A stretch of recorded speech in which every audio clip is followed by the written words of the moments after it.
पहिले सुख निरोगी शरीर, दुसरे सुख पैसा, ही म्हण आजही प्रचलित आहे बघा. त्यामुळे धनत्रयोदशीला, दिवाळीत येणाऱ्या धनत्रयोदशीला सगळ्यात पहिलं महत्त्व दिलं जातं. धन्वंतरी देवाची या दिवशी उत्पत्ती झाली होती. म्हणजे समुद्र मंथन ज्यावेळेस सुरू होतं त्यावेळेस बघा, ज्या ज्या वस्तू बाहेर पडल्या त्यातून धन्वंतरी देवतांची देखील जन्म झाला होता. त्यांच्या एका हातात अमृताने भरलेला कलश, जो आरोग्यदायी आहे, आरोग्यपूर्ण आहे, आणि एका हातात त्यांचा पवित्र ग्रंथ, अशा पद्धतीने त्यांचा समुद्र मंथनातून जन्म झाला होता.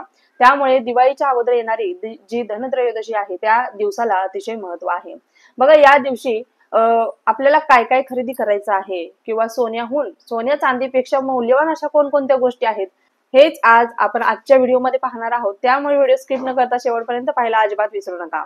नमस्कार, मी पूजा आपल्या चॅनेलवर तुम्हा सगळ्यांचं पुन्हा एकदा खूप खूप मनापासून स्वागत करते. तुमच्या सगळ्या इच्छा स्वामी महाराज लवकरात लवकर पूर्ण करत ही स्वामींची प्रार्थना करते. व आजच्या आपल्या व्हिडिओला दिवाळी महिन्याचं पहिलं पाऊल म्हणजे धनत्रयोदशी. दिवाळीच्या अगोदर येणारी जी धन्वंतरी देवतांची पूजा आहे, त्या धन्वंतरी देवतांची पूजा करूनच दिवाळीचं आपलं पहिलं पाऊल पडतं. त्यामुळे बघा, या दिवशी धन्वंतरी देवतांची पूजा केली जाते. या दिवशी विशेष वस्तू खरेदी करण्याला अतिशय मान आहे. आता त्या वस्तू कोणकोणत्या आहेत बघा. असं म्हणतात की या दिवशी गुंजभर का होईना सोनं खरेदी करावं. सोनं खरेदी करता आलं नाही. आता सोन्याचा भाव तर लाखाच्या वरती गेलेला आहे, तुम्हाला देखील माहित आहे. पण अशा वेळेस आमची परिस्थिती नाहीये, कोणाचीच नाहीये सध्याच्या घडीला, कारण सोन्याचे भाव इतके वाढलेले आहेत की आपण ते खरेदी करू शकत नाही. ज्यांना शक्य आहे ते नक्कीच खरेदी करतात. या दिवशी धन्वंतरी देवाची पूजा केल्यामुळे आपल्याला आरोग्य, सुख, संपत्ती, समृद्धी आपल्या घरामध्ये नांदू लागते, खेळू लागते बघा. या दिवशी आपल्याला जसं की सांगितलं, सोन्याहून मौल्यवान, सोन्या चांदीपेक्षा मौल्यवान वस्तूंची आपल्याला खरेदी करायची आहे. सगळ्यात अगोदर आपण सुरुवात करूया देवघरापासून. आपल्या देवघरामध्ये आपल्या देवांना काय आणून काय नको असं आपल्याला वाटत असतं. तर या दिवशी देवघरामध्ये जो तुम्ही कपडा अंतरता देवांच्या खाली, लाल रंगाचा कपडा, तो कपडा चेंज करायचा आहे. लाल रंगाचा एक नवीन कपडा देवांसाठी काहीतरी खरेदी करायचा आहे. वस्त्र खरेदी करण्याचा प्रयत्न करायचा आहे आणि नवीन वस्त्र त्या दिवशी देवांना परिधान करायचं आहे बघा. त्याच पद्धतीने तुमच्या देवघरामध्ये जर माता लक्ष्मीची मूर्ती नसेल तर माता लक्ष्मीची मूर्ती आणण्याचा प्रयत्न करायचा आहे. माता लक्ष्मीची मूर्ती ही उभी नसावी, बसलेली असावी, शांत अवस्थेत असावी, अशा पद्धतीने माता लक्ष्मीची मूर्ती तुम्हाला खरेदी करू शकता बघा. त्याच पद्धतीने तुमच्या घरामध्ये आता श्रीयंत्र नाहीये, श्रीयंत्रावरती आपण भरपूर सेवा करतो, पण एवढं देखील सांगेन, जर श्रीयंत्रावरती सेवा करणं होत असेल तुम्हाला तर श्रीयंत्र घ्या, नाही तर घेतलं नाही तरी देखील चालणार आहे बघा. श्रीयंत्र नुसतं आणून आपण पूजायचं आणि ठेवायचं असं नको आहे. आपल्याला त्याच्यावरती वेळोवेळी कुंकुमार्चन करायला हवं बघा. कुंकुमार्चन केल्यामुळे आपल्या घरामध्ये जी काही दरिद्री आहे, वाईट शक्ती आहे, ती तर बाहेर पडतच असते, पण आपल्या कामामध्ये यश प्राप्ती मिळवून देण्यासाठी लक्ष्मी प्राप्तीची अतिशय प्रभावी अशी सेवा म्हणजे कुंकुमार्चन आहे. त्यामुळे श्रीयंत्रावरती, माता लक्ष्मीच्या मूर्तीवरती आपण कुंकुमार्चन करत असतो. तुमच्या घरामध्ये श्रीयंत्र नसेल तर तुम्ही कोणत्याही पूजा साहित्याच्या दुकानामध्ये तुम्हाला श्रीयंत्र मिळेल, पण श्रीयंत्र घेताना देखील काळजी घ्यायची आहे. व्यवस्थित श्रीयंत्र आहे का ते व्यवस्थित पाहून मग तुम्हाला श्रीयंत्र घ्यायचे आहे. आता श्रीयंत्र घेतलं म्हणजे कमळगट्ट्याची माळ आली. कमळगट्ट्याची माळ देखील तुमच्या घरामध्ये नाहीये तर तुम्ही कमळगट्ट्याची माळ ती देखील तुमच्या जवळपासच्या केंद्रात किंवा पूजा साहित्याच्या दुकानामध्ये तुम्हाला कमळगट्ट्याची माळ सहज उपलब्ध होऊन जाईल. तुम्हाला कमळगट्ट्याची माळ आणायची आहे. ती कमळगट्ट्याची माळ तुम्हाला श्रीयंत्रावरती ठेवायला विसरायचं नाही. श्रीयंत्रावरती गुंडाळून आपण ठेवत असतो बघा. त्याच पद्धतीने जसं की तुम्हाला सांगितलं, सोन्याहून मौल्यवान अशी एक वस्तू आहे ज्या वस्तूचं खरेदी आपल्याला या दिवशी करायचं आहे, ते म्हणजे धने. मग धन्वंतरी देवतांची पूजा आपण करत असतो, पण धन्याला देखील अतिशय महत्व आहे. या दिवशी आवर्जून धने खरेदी करायचं आहे तुम्हाला. 20 रुपयाचं का होईना तुम्हाला धने या दिवशी खरेदी करायचं आहे बघा. या दिवशी धने कोणी मागायला आलं तर कोणाला धने द्यायचे देखील नाही, पण तुम्ही स्वतः, तुमचा उद्योगधंदा आहे तर तुम्ही विकू शकता आणि तुम्ही स्वतः खरेदी देखील करून आणू शकता. अशा पद्धतीने आपल्याला धन्याची खरेदी या दिवशी आवर्जून करायची आहे. धने म्हणजे सुख, समृद्धी आणि पैसा. धन आपलं अतिशय मौल्यवान धन म्हणजेच ते धनी आहे. त्यामुळे या दिवशी धन्याची आपल्याला खरेदी करायला अजिबात विसरायची नाहीये बघा. या दिवशी लोक धन आणि समृद्धीचे प्रतीक म्हणून सोनं, चांदी आणि इतर मौल्यवान वस्तू खरेदी करतात. जसं की मी तुम्हाला सांगितलं, सोनं चांदी आपल्याला खरेदी करायचं होणार नाही, पण तुम्हाला बघा एखाद्या वेळेस चांदीचं, आता तुम्ही धनलक्ष्मी कुंचमची सेवा करत असाल तर तुम्हाला धनलक्ष्मी कुंचम मध्ये तुम्हाला चांदीची छोटी छोटी जास्वंदाची फुलं, कमळाची फुलं हवी असतील, किंवा माता लक्ष्मीची चांदीची पावलं तुम्हाला करून घ्यायची असतील, किंवा छोटसा बघा हळकुंड असतं. त्याच पद्धतीने बघा छोटस चांदीचं नाणं असतं, माता लक्ष्मी, गणेश, अशा पद्धतीचं चांदीचं नाणं असतं.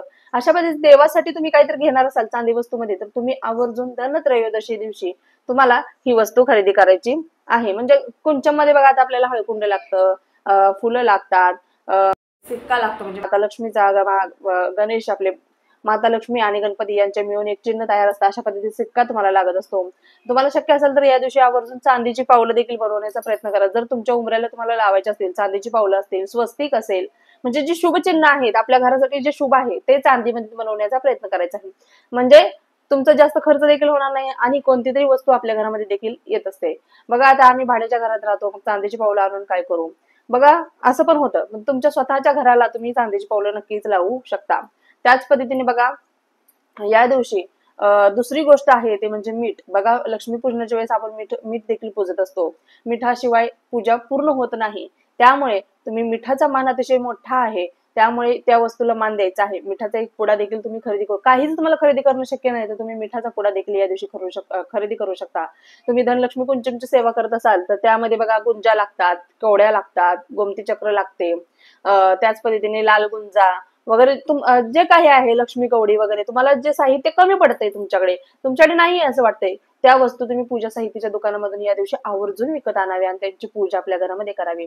बघा पिवळ्या कवड्या जर तुमच्याकडे नसतील तर कवड्या आणून तुम्ही कवड्यांची देखील सेवा या दिवशी करू शकता.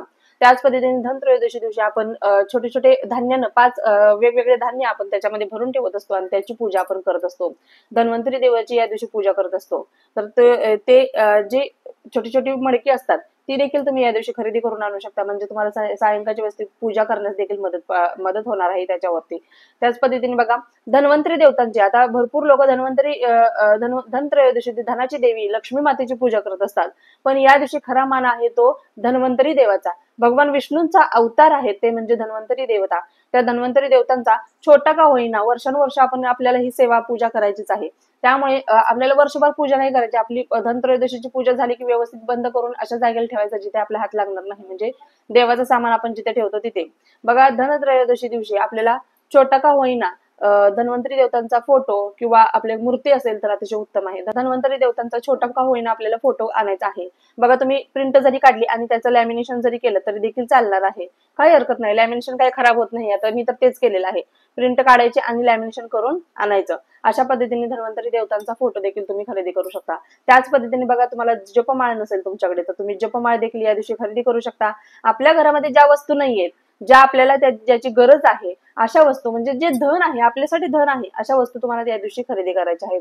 त्याच पद्धतीने बघा एखादा अजून एक दुसरं सोनं म्हणजे ग्रंथ, एखादा पवित्र ग्रंथ, गुरुचरित्र असेल, नवनाथाचं पारायण करणार असेल किंवा स्वामीचरित्र सारामृताचा ग्रंथ तुम्हाला घ्यायचा असेल, कोणताही ग्रंथ असो, तुम्हाला जर ग्रंथ एखादा ग्रंथ घ्यायचा असेल तर आवर्जून त्या दिवशी म्हणजे धनत्रयोदशी दिवशी तुम्हाला हा ग्रंथ देखील तुम्हाला विकत आणायचा आहे. त्याच पद्धतीने सगळ्यात महत्वाचं म्हणजे शिरई.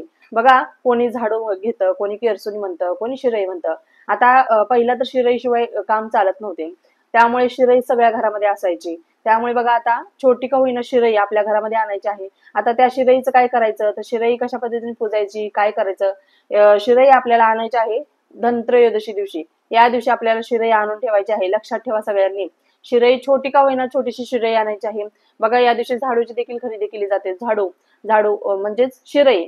एक प्रकारे तुम्ही तुमच्या घरामध्ये लागतं ना, तुम्हाला मोठा झाडू लागते तर मोठा एक झाडू खरेदी करा आणि एक छोटीशी शिरई एक तुम्हाला खरेदी करायची आहे. अशा पद्धतीने तुम्हाला या छोट्या छोट्या गोष्टी आहेत त्या खरेदी करायच्या. त्याच पद्धतीने हळकुंड देखील तुम्ही या दिवशी खरेदी करू शकता. हळकुंड देखील आपल्या पूजामध्ये आपण वापरत असतो. बघा आपल्याला वेगवेगळ्या रांगोळीचे साचे देखील खरेदी करण्याची आवड असते, तर या दिवशी तुम्ही रांगोळीचे साचे, वेगवेगळ्या कलरफुल पंत्या वगैरे तुम्ही जरी खरेदी केल्या तरी देखील चालणार आहे. म्हणजे दिवाळीची तुम्हाला जी खरेदी करायची आहे सजावटी आपले होम डेकोरेशन वगैरे करण्यासाठी, त्या सगळ्या वस्तू तुम्ही या दिवशी खरेदी केल्या चालतील. रंगीबेरंगी पंत्या असतील, त्याच पद्धतीने बघा रांगोळ्या असतील, त्याच पद्धतीने रांगोळीचे साचे असतील, या छोट्या छोट्या गोष्टी आहेत. लाईट्स असतील, म्हणजे झगमगाट करण्यासाठी आपण लाईट वगैरे घेतो, या सजावटीच्या वस्तू जरी तुम्ही या दिवशी खरेदी केल्या तरी देखील चालणार आहे. तुम्हाला एखादी प्रॉपर्टी घ्यायची असेल किंवा तुम्हाला वाहन वगैरे खरेदी करायचं असेल तर हा दिवस अतिशय उत्तम आहे.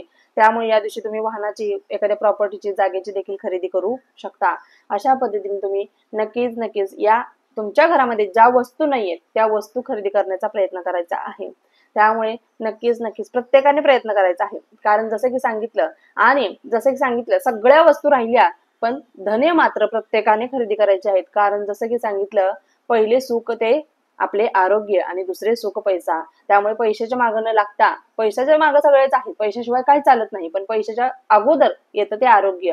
त्यामुळे आपल्या आरोग्यासाठी जे अत्यंत गरजेचं आहे ते म्हणजे धने. त्यामुळे धनाचे देव, धन्वंतरी देवतांची पूजा या दिवशी करायची आहे आपल्याला. ही पूजा कशा पद्धतीने करायची या संबंधीचा व्हिडिओ लवकरच येणार आहे.